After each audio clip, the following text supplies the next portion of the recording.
Halo warga, apa kabar? Sehat-sehat ya. Akhirnya Iran dan Amerika menyepakati gencatan senjata selama 2 pekan. Setelah diam-diam dimediasi oleh Perdana Menteri Pakistan. Ternyata ada pemimpin yang bergerak, bukan yang paling keras bicaranya, apalagi omong-omong, tapi yang benar-benar bermain di belakang layar.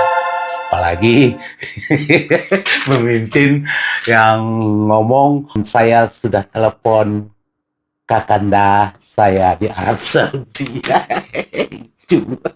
Dan di tengah panasnya konflik antara Amerika Serikat, Israel, dan Iran, beredar kabar yang dihembuskan dengan begitu beberapa bulan yang lalu ya di media-media nasional, kalau pemerintah Prabowo itu siap akan menjadi mediasi perdamaian antara Amerika dan Iran. Seolah-olah ingin membranding diri sebagai penjaga perdamaian dunia. Tapi menariknya, berita hari ini bikin kaget. Justru bukan yang paling berisik, yang banyak atau yang banyak omon-omon yang malah didengar. Faktanya, dalam beberapa laporan terbaru, Pakistan justru muncul sebagai salah satu aktor penting dalam upaya mediasi konflik ini. Bahkan mereka menjadi jalur komunikasi utama antara pihak-pihak yang bertikai. Pakistan tidak banyak ngomong, tidak banyak konferensi pers, omon-omon sana sini, tidak banyak gini, tapi melakukan aksi nyata. Mereka membuka jalur diplomasi, bahkan menjadi jembatan sunyi antara Washington dan Teheran. Meskipun ya harus diakui, jalan menuju damai itu belum mulus. Tapi upaya mediasi ini bahkan sempat menemui jalan buntu karena Iran menolak beberapa syarat dari Amerika Serikat. Dan artinya diplomasi ini bukan soal siapa yang paling keras bicara, tapi siapa yang bisa membuat kedua belah pihak ini mau duduk satu meja. Di sisi lain, kita punya narasi dari dalam negeri, pernyataan besar dari bapak-bapak presiden kita, ambisi mereka ingin menjadi penengah konflik global. Kedengarannya ya gagah.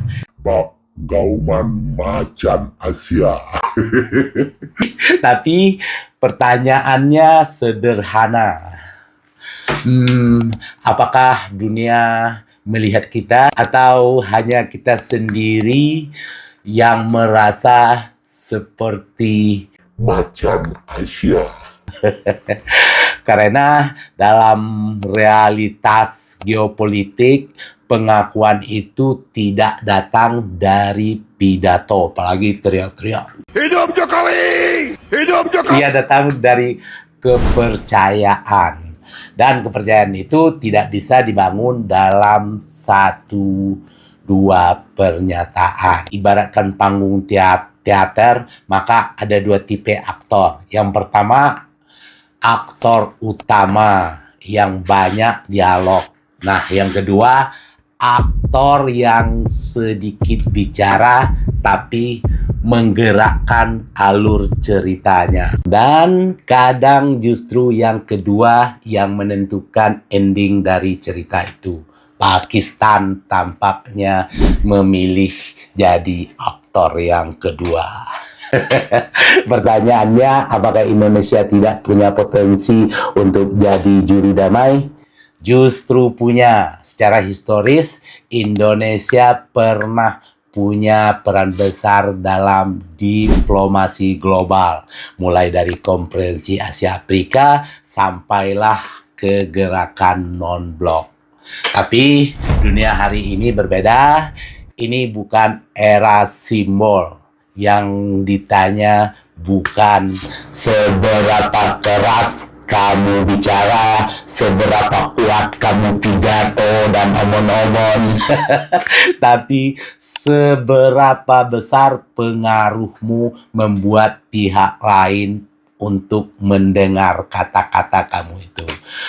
Menurutku sebagai rakyat jelata, kalau ingin jadi mediator global, ya yang dibutuhkan bukan hanya niat baik, tapi juga jaringan diplomasi yang kuat, posisi tawar ekonomi, kedekatan strategis dengan semua pihak.